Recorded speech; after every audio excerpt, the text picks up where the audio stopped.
Hello all my VW friends. Today we're back in the garage with Simon and I had a little project going on here, and see I got scrap pieces on the floor down here. Bought some exhaust bends, and yeah, today's story is exhaust tailpipe. I've had several tailpipes here on Simon, and the one I got right now runs from like right here down to right here. It's not very long. Very original one. I think I called it the Frankenstein because it wasn't very pretty. But I actually had it run from here. It kind of came down and it had like a cherry bomb muffler, and it went down over here and exited out this side over here. And that was pretty cool. And the O2 sensor kind of sat right here. And ever since I've went over to this MS2 ECU system, Megasquirt, had problems with the O2 sensors. And the very first O2 sensor controller I had was, I think it was an LC1, and I am now running the LC2, and it's been pretty good. It's a lot easier to operate and work than the first controller, as basically about the only thing you really have to do is calibrate the O2 sensor, and it's a lot easier on the LC2 than it was the LC1. I'm still having issues, and it could be, I'm trying to scramble here, and so I'm redoing the tailpipe, because it's either one of two issues, or I could say one of three issues, or maybe it's one of two issues combined, or maybe it's all three of them. A lot of people on the internet don't like the LC Innovation Motive products. It's probably 50-50. Some people have really good luck with them, some people don't. I'm having mediocre luck with it, but I don't know if it's the controller. I'm trying to rule that out, or the way I'm going to kind of try to rule that out, I'm going to give it one more chance, and that is to I'm going to lengthen the tailpipe. So it's not really that long, and I'm thinking what's probably killing, or has been killing, these O2 sensors is the heat. As you can see, the run from the turbo is right from here to here. It's not really that long, and I actually had the O2 sensor closer on the other tailpipe I had, and that had pretty good luck. I put a heat shield kind of in between the headers in this, but it was still in the engine compartment, and you can see it's still basically kind of in the engine compartment, but it's still really close to this header. And you know, there's a lot of heat that's held in here, especially when I'm running the apron. I was kind of hoping that it would catch some cold air being closer to the ground and almost out of the engine bay, but I'm gonna actually move it out of the engine bay, away from the turbo, and a little further away from this header. And the way I'm gonna do that, got this bend here, this Wideband, and this piece here used to be my intake at one time, but I'm gonna probably use some of that, like one of the 45s out of there, and I don't think I'm going to need any of this straight pipe. We'll find out. So what I got going on is, you can see my oil filter is like right on top of the header. I think I can actually get that off there, but I'm going to try to start like right about where the O2 sensor is and go out that way, and then using this Y bend here, I'm going to try to bring it around the oil filter here and still exit the car right about here. But I'm going to try to come around the oil filter, but yet not get in the way of the valve cover or the rear tire. And I'm going to try to hook the O2 sensor on this side. So I'm going to have, you know, probably, hopefully about 14 inches more runoff away from the turbo, but yet be on the outside part of the car here. But the only problem we're going to have is we're going to have debris coming off of the tire, but I don't run on too many dirt roads or in the rain that often, but it should be watertight. Shouldn't have to worry about moisture, but probably debris. Debris is probably going to be my only candidate to worry about. But yeah, I'm not going to bore you with all the build details. So what I'm going to do here is sign out with the magic of editing. My 4 or 5 hours of cutting, hacking, and welding is going to be a couple seconds for you guys. But before I leave you and come back with the finished product, we should probably do a cold start and try to get a feeling or sound of what this exhaust sounds like, and try and compare it to the other note when I get all finished. So yeah, let's see what that's like. see if the car actually starts. I haven't started it up since I was stranded, almost stranded with a fuel pump issue. Funds of drag and drives, right? Actually had my first roadside fix or repair, fix and repair.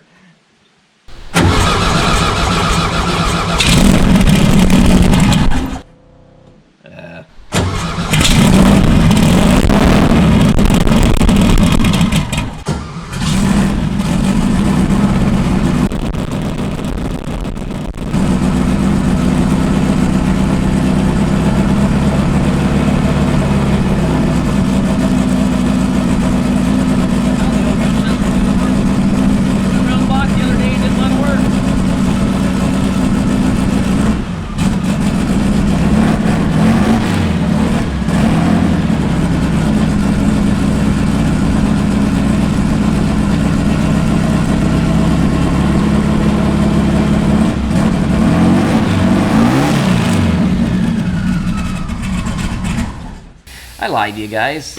I'm back. I told you I was going to come back with a finished product. Yeah, but I'm going to show you my progression and where I'm at here. So if you look down in here, got coming off the turbo down into the U-bend. You can see, kind of see where my oil filter is. Basically, I just kind of, where I had the O2 sensor before, it kind of cut off. Cleaned it up, spun it around, so it kind of swoops down that way. And it comes out here. And this is where it exits. I'm hoping when I weld maybe it'll come down a little bit. It's kind of close, but everything in the car is solid mounted, and I don't think I'll have a problem there, but if I do, I guess I'll just have to go and do some modifying. You can see we got plenty of room away from the tire. I could possibly do a valve lash adjustment. If not, this comes off real simple. And the oil filter again. Pretty sure I can get that on and off without too many worries too, but if not, like I mentioned, the tailpipe comes off real easy. Here, we'll pull it off real quick here. Of course, I don't have anything tightened down, but all I got is 3 bolts holding it on here at the moment. Takes 4 bolts and a nut, because I got a guide nut down here. Don't know why, I just always had one down there. Slide this way. And bingo. There we are.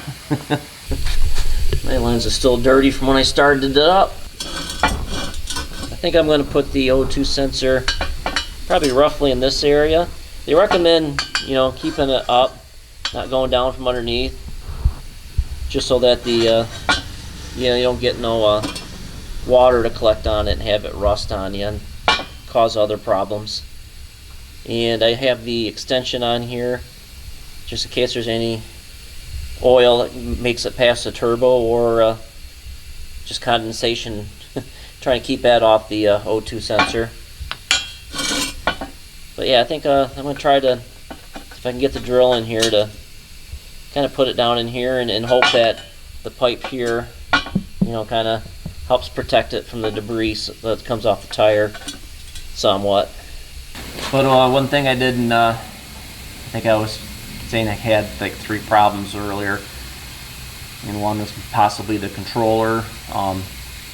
Actually, I think it was 3. The third one was possibly controller. The second one was heat, and that's why I'm kind of trying to get down off away from the turbo and the engine compartment as far as I can. And the very first one is fuel. I run a mixture generally of racing gas and premium pump gas. And with the racing fuel, we all know racing fuel's got lead in it, and people are telling me that the lead does shorten the life of the O2 sensor, and nobody ever really says how short. But just working on this, it's probably not recommended, but you can still kind of smell the race gas in there. So that could be one of the issues. Maybe it's the issue of the lead and the heat that's shortening the life of my O2 sensors, but we'll find out. I'll get this hole drilled out and get everything all welded up, get it all painted, and get it back on the car, and we'll get another sound. But I think probably should clean the lens on the other camera. So yeah, hold on. Well, I give you the final project. Take a look at it. It's finished. Well, I don't think anything, at least on this car, is ever really finished, because, you know, keep brainstorming new ideas, and I may have another idea for this tailpipe if it's not long enough, but it will require a little bit of manipulating, going around the oil filter. I may have to have it where it's removable, but yeah, I see some potential of maybe a future improvement or idea. But yeah, here, let's take a look at it. Here's the tailpipe. Like I said, there's a little bit of room there. Hoping the solid mounts hold up and I don't actually hit the fender. If not, we'll have to do some moving around. But yeah, I got the O2 sensor all wired in and hopefully up and out of the way of the tire. And the oil filter is right here still, and it's looking good. And we got it. This part's still the same. And then it does swoop down there, and for once it actually welded pretty decently.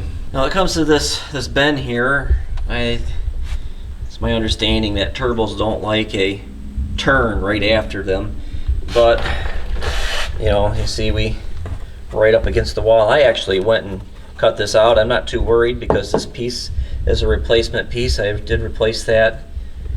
The original piece was well rusted out, and when I had the other setup, it did come out over here. So it was just easy. I actually had to cut on the T-bar underneath there too and do some clearing, but it was just easier to do that. And it still had to clear. But I've seen on some other people that run the CB header that they actually kind of just have this go straight down. I mean, there's like almost a 90-degree wall there, and they do that so they don't have to hack up their cars. Like I said, I'm not too worried. You can always replace it if it ever decide to go back the other way. But yeah, I'm hoping now that the O2 sensor is up and out of the way that, you know, I won't have any issues. Oh yeah, I'll have to give you another cold start, and you guys will have to tell me down in the comments below if if it sounds any different, if it sounds better or it sounds worse. It's probably still going to be loud, and you know, with the mics on these things, maybe it won't sound any different. But this time, now the pipe is kind of going away from the camera. I won't splatter any raw fuel or condensation on my lens this time. But yeah, before I do that, I do want to mention I am running the old O2 sensor on there because the O2 sensor I ordered was the wrong one. It was a 4.9, and on DIY's website it said the LC2 would use the 4.9, but if you go and actually look at the LC2 for sale, it does say it uses the 4.2 sensor, or at least the one they sell. So I don't understand that, but I mean, I'm not blaming them because it was my fault. They do give a diagram in there and what to measure and stuff, and I thought I had the right sensor. But yeah, that's on its way back, and they'll be sending me a new one. And unfortunately, the 4.2 cost more than the 4.9, but it is on sale this month, so I am saving a little bit of money there. Now, I don't know if I talked completely about the controllers. Or the reason I'm running the LC2, because that is what that DIY Auto Tune sells, and I'm assuming since they sell it, that's the one they recommend using. It's the middle of the range price. I did look, it can be purchased for $195 with the sensor, where the other one, the high dollar one, I believe is an AEM, and that controller, I haven't priced it lately. I'll try to leave a link down below for them all, but I believe that one is well over $300, but I haven't heard anybody having issues with that particular model. The one that I don't think I'm going to be able to go for a drive. It's looking a little gloomy out today. I was hoping to get up and down the road, but that's thunder. But where was I? Oh yeah, the one that's more affordable is a product that Spartan sells. Actually, they've got several to choose from, but the one that I've heard good reviews on is the Spartan 2, and that I believe does take the 4.9 sensor. I don't know what the difference is in the sensors. I think I hear the 4.9 is a better I don't know why it costs less than the 4.2. Maybe it's because they sell more of them, but I'm rambling again. But yeah, the Spartan 2, that with the sensor, I believe is like $135.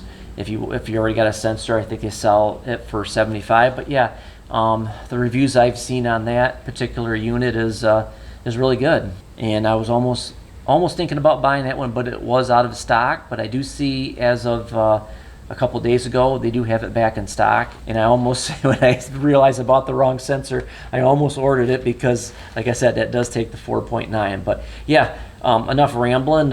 Let's get to making some noise.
Well, that's probably enough noise for right now.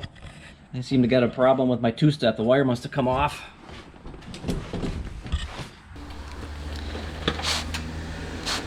Well, how'd that sound? I think it sounds a little raspier. Raspier, that's the word I'm looking for. But yeah, I can feel the heat right here sitting next to the turbo just from that little bit of idling. And I tried to give a two-step, but yeah, that didn't work. I had an issue with the fuel pump line. And apparently in the process of moving some stuff around, I bumped that. I gotta figure out what line it is. Something came off. It's always something, isn't it? Yeah, but yeah, the next step is to put the car back together and take it for a spin and see if the O2 sensor likes that.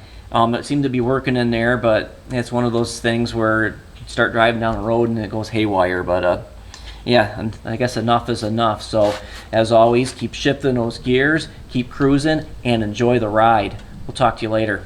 Before I was just another guy